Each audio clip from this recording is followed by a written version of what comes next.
Hello dear friends, this is Mahima and you are watching Rice Smart Hindi. तहे दिल से आप सभी का स्वागत है हमारे इस बहुत ही बेहतरीन से प्लेटफॉर्म पे, जहाँ पे मैं महिमा अवस्थी आपके लिए एक वोकैब डेडिकेटेड क्लास लेकर आज फिर से हाजिर हूँ। तो चलिए आज की क्लास शुरू करते हैं, जहाँ पे हम सिर्फ और सिर्फ वोकैब डेडिकेटेड क्लास करेंगे, वोकैबुलरी डिस्कस करेंगे, वन वर्ड्स करेंगे, ईडियम्स करेंगे।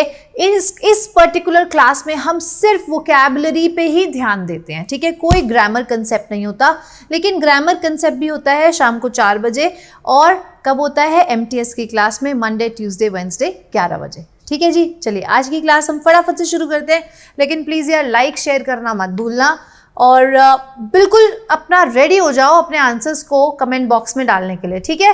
तो चलो यहाँ पे देखो, टाइमर शुरू होने वाला है। पहला इडियम देखते हैं, इन सैकक्लॉथ एंड एशेज। जल्दी से अपना आंसर्स डाल दीजिए, जल्दी से। सैकक्लॉथ एंड एशेज में क्या मतलब होता है? इस इडियम का क्या मतलब होता है आपके हिसाब से? ओके, देखते हैं। देखो, इसका मतलब होता है to feel sorry for something which you did, ठीक है। इसका मतलब होता है कि आपने कोई चीज करी और आप उसके लिए बहुत ज्यादा सॉरी फील कर रहे हो, ठीक है। शी शुड बी, जैसे कि अगर मैं अपनी किसी फ्रेंड की बात करूं, ठीक है, तो उसने कोई गलत काम किया किसी के साथ, ठीक है, और उसको सॉरी फील नहीं हो रहा, तो मैं उसके लिए क्या बोलूंगी कि यार she should be forced, she should be forced, she should be forced to wear sackcloth and ashes and apologize, ठीक है। उसको हमें सॉरी फील करवाना ही होगा। She should be forced to wear sackcloth and ashes and apologize, ठीक है। उसको सॉरी फील करना ही पड़ेगा और उसको अपनी गलतियों का एहसास होना चाहिए, ठीक है। तब हम ये इडियम यूज करते हैं, इन सैकक्लॉथ एंड एशेस, ठीक है। चलिए नेक्स्ट देखते हैं। नेक्स्ट इडियम आता है लम्प इन द थ्रोट। जल्दी से बताओ आपके हिसाब से क्या मतलब होता है। Your time starts now.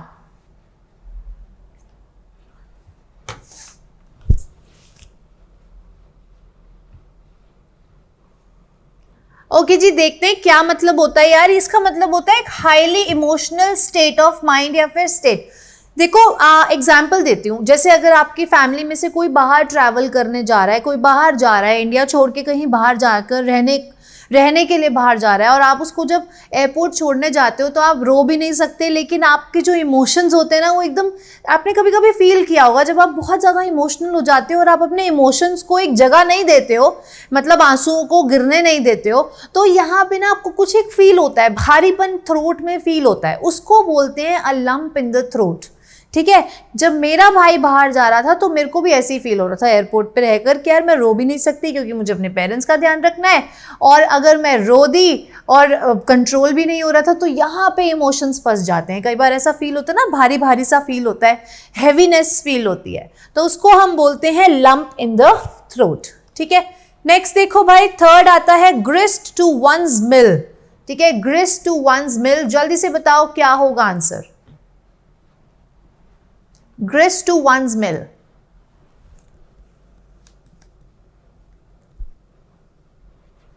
Okay, देखो इसका मतलब क्या होता है, यूजफुल फॉर वंस पर्पस। जब एक इंसान एक सिचुएशन पे, एक हाई लेवल पे पहुंच जाता है ना, तो उसके साथ जितने भी हार्ड टाइम्स हुए होते हैं, या जितना भी उसने हार्ड वर्क किया होता है, या जितना भी उसके साथ बुरा हुआ होता है, उस टाइम को वो श्रेय देता है, ठीक है। वो बोलता है कि ये मेरे लिए एक ग्रिस्ट था, मेरी मिल के लिए। आज मैं जिस पोजीशन पे हूँ वो सब उतने ही हिस्सेदार हैं, मतलब जितनी मैंने हार्डशिप सही है, आज अगर मैं वो नहीं सहता तो मैं फिर वो यहाँ पे इस पोजीशन पे नहीं आता।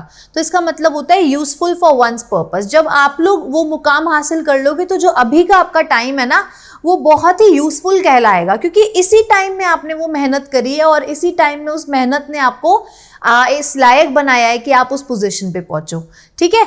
चलिए नेक्स्ट देखते हैं। नेक्स्ट इडियम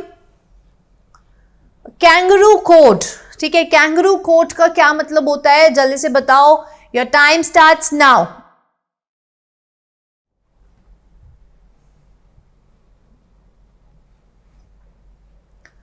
ओके, देखो यहाँ पे कैंगरू कोड का मतलब है अनऑफिशियल कोड, अनलॉफुल, ठीक है, अनलॉफुल, ठीक है, या फिर फॉल्स कोट,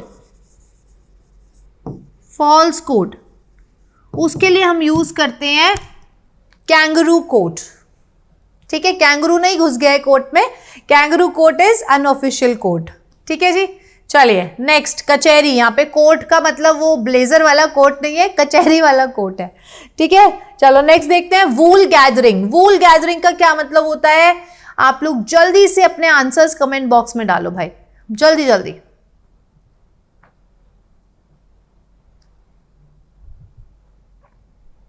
ओके देखो, वूल गैदरिंग का मतलब होता है कि आप एक बहुत ही एमलेस डे ड्रीमिंग में अपने आप को इन्वॉल्व कर रहे हो, अपने आप को एंगेज कर रहे हो, बहुत ही फ्रूटलेस परसूट में, फ्रूटलेस परसूट में अपने आप को एंगेज कर रहे हो आप, ठीक है, जिसका कोई फायदा नहीं होने वाला, उस चीज में आप लोग बस सोचते जा रहे हो या अपने आप को एंगेज करके रख रहे हो उन चीजों में, उसका कोई फायदा नहीं होने वाला, ठीक है। चलें आगे, नेक्स्ट देखते हैं। नेक्स्ट ईडियम आता है, ओके अब हमारे ईडियम्स अब हमारे खत्म हो गए हैं, ठीक है। अब नेक्स्ट आते हैं हमारे स्पेलिंग्स, ठीक है जी। देखते हैं इन चारों में से एप्रीहेंशन की क्या करेक्ट स्पेलिंग है, जल्दी से लिखिए। करेक्ट वर्ड आपको चूज करना है।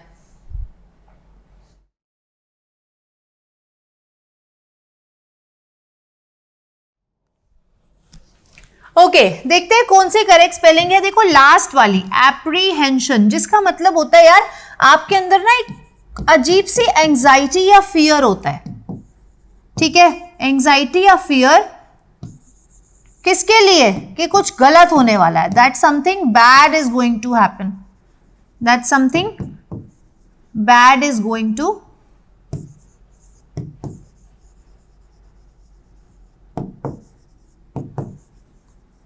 ठीक है, कि कुछ गलत होने वाला है, ऐसी फीलिंग आती है, ऐसा फियर होता है मन में, बेचैनी सी होती है, घबराहट होती है जब कुछ गलत होने वाला होता है, तो उसको हम बोलते हैं एप्रीहेंशन, ठीक है जी।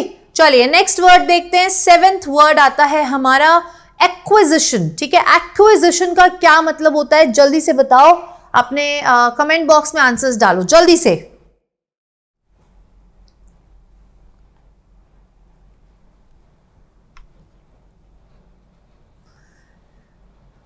ओके देखते हैं क्या होता है एक्विजिशन का। जो करेक्ट स्पेलिंग है ना यार, ये देखो, ये है फोर्थ स्पेलिंग, ठीक है, एक्विजिशन,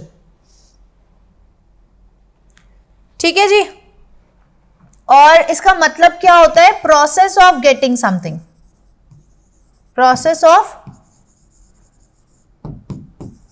गेटिंग समथिंग, ठीक है, कुछ एक्वायर करना, एक्विजिशन करना, एक्वायर करना, प्रोसेस ऑफ गेटिंग समथिंग, कुछ लेना, ठीक है।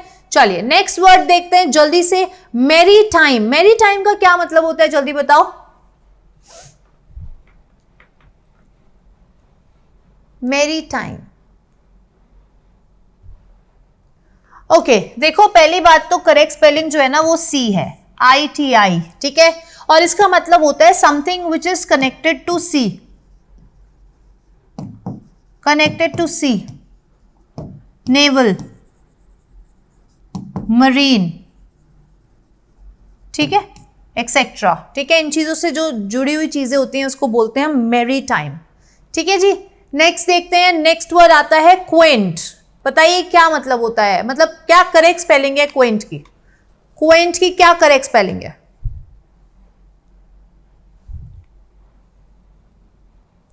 ओके देखो सी स्पेलिंग देखो यहाँ पे, सी वाली क्वेंट की स्पेलिंग करेक्ट यही है, और इसका मतलब होता है, क्या मतलब होता है इसका? इसका मतलब होता है अट्रैक्टिव, ठीक है, कोई चीज बहुत ही अट्रैक्टिव है because of being unusual, because of being unusual, ठीक है, कोई चीज बहुत अनयूजुअल है, कोई चीज बहुत डिफरेंट है, इसीलिए वो काफी ज्यादा अट्रैक्टिव है।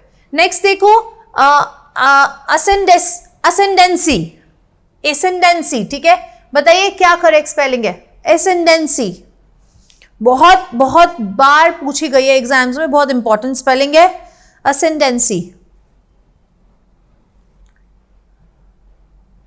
Okay, first spelling is 100% correct, ठीक है। पहली वाली स्पेलिंग DANCY, इसका मतलब होता है पोजीशन ऑफ पावर, पावर और स्ट्रेंथ, ठीक है, पोजीशन ऑफ पावर और स्ट्रेंथ, ठीक है। नेक्स्ट देखो यार, Holocaust, Holocaust, time starts now. Holocaust,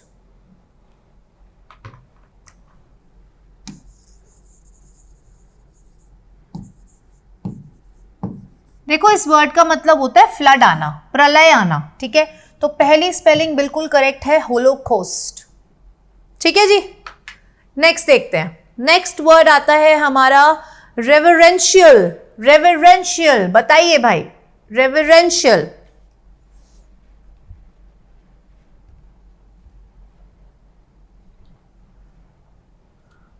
okay देखो, रेवरेंशियल की जो करेक्ट स्पेलिंग है ना वो बी वाली है, ठीक है। रेवरी, रेवरी हमें पता है कि जब हम किसी को बहुत डीप रिस्पेक्ट दिखाते हैं, तो रेवरेंशियल का मतलब है कोई चीज होती है वो किसकी वजह से होती है, फुल ऑफ रिस्पेक्ट या फिर एडमायरेशन की वजह से, ठीक है। एडमायर करते हैं ना हम किसी को, तो एडमायरेशन की वजह से होती है। कॉज्ड बाय और फुल ऑफ,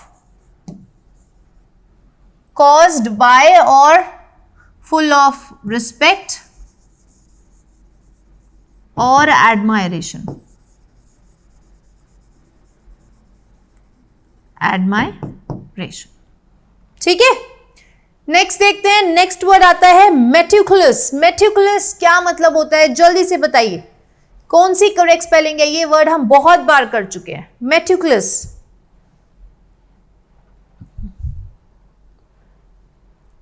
देखो भाई, मेटिकुलस की स्पेलिंग है बी, ठीक है, जिसका मतलब हम बोलते हैं डिलिजेंट, भी मतलब हम बोल सकते हैं, जिसका मतलब होता है a person who gives great attention to details, ठीक है। छोटी छोटी डिटेल्स को बहुत ज्यादा अटेंशन देना किसी चीज को, ठीक है। बहुत ही नाजुकता से काम करना, मेटिकुलसली काम करना, बहुत ही डिलिजेंटली कोई काम करना, छोटी छोटी चीज में कोई एरर ना हो जाए, ठीक है, उसको हम बोलते हैं मेटिकुलस, ठीक है, सही है। नेक्स्ट देखते हैं, 14th वर्ड आता है हमारा सोवेनियर। ये हम कहीं जाते हैं तो हम 100% लेकर आते हैं, कहीं दुबई गए तो वहां का सोवेनियर ले आए, ठीक है। अगर हम कहीं आगरा गए, वहां का ताजमहल का सोवेनियर ले आए, कहीं कहीं पे भी जाते हैं हम उसका सोवेनियर लेकर आते हैं। बताइए करेक्ट स्पेलिंग कौन सी है सोवेनियर की, बताइए भाई करेक्ट स्पेलिंग, जल्दी जल्दी कमेंट बॉक्स में डालो यार। देखो फर्स्ट स्पेलिंग बिल्कुल करेक्ट है सोवेनियर की, जिसको हम बोलते हैं मोमेंटो, ठीक है। Memento of great historical buildings, या फिर वहां उस जगह की कोई चीज फेमस हो, उसका मोमेंटो, ठीक है। चलिए नेक्स्ट वर्ड देखते हैं, एंड आई थिंक ये हमारा लास्ट वर्ड है फ्लैबरगैस्ट। फ्लैबरगैस्ट बताइए क्या करेक्ट स्पेलिंग है, फ्लैबरगैस्ट। Okay times up. देखो सी स्पेलिंग जो है फ्लैबरगेस्टेड भी बोलते हैं हम इसको। फ्लैबरगेस्ट का मतलब होता है फीलिंग शॉक्ड, बहुत ज्यादा स्टेट ऑफ शॉक में काम करना या होना, फीलिंग शॉक्ड, ठीक है। तो ये थे आज के हमारे 15 वर्ड्स, जहां पे हमने 5 इडियम्स करे और 10 स्पेलिंग्स करी, क्योंकि वर्ड का ही सारा खेल है ना, वर्ड का ही सारा खेल है, शब्दों का ही सारा खेल है। वोकैबुलरी इज ऑल अबाउट शब्द, वर्ड्स, ठीक है। और यही वर्ड्स हम अपने आप को रोज इंप्रूव करते हैं, रोज कुछ नया सीखने की कोशिश करते हैं। मैं भी कोशिश करती हूँ कि कुछ नया लेकर आऊं, लेकिन अगर आपको लगता है कि आपको किसी पर्टिकुलर चीज पे ध्यान देना है वोकैबुलरी की क्लास में, जैसे कि फ्रेजल वर्ब्स हो गए, या फिर आपके इडियम्स हो गए, वन वर्ड हो गए, या फिर आपकी साउंड्स हो गई, फॉरेन वर्ड्स हो गए, अगर आपको लगता है कि आपको किसी पर्टिकुलर चीज पे ध्यान देना है, तो डेफिनेटली आप हम तक वो बात पहुंचा सकते हैं कमेंट बॉक्स के जरिए या फिर इस नंबर के जरिए, ठीक है। हम उसको वोकैबुलरी क्लास में जरूर ध्यान देंगे कि हम वो चीज इनकलकेट करें और अपनी क्लास में इन्वॉल्व करें, ताकि आपको वो चीज सीखने में मजा आए, ठीक है। अब हम मिलेंगे कल, तब तक आप लोग खुश रहिए, मुस्कुराते रहिए। God bless you all, bye bye.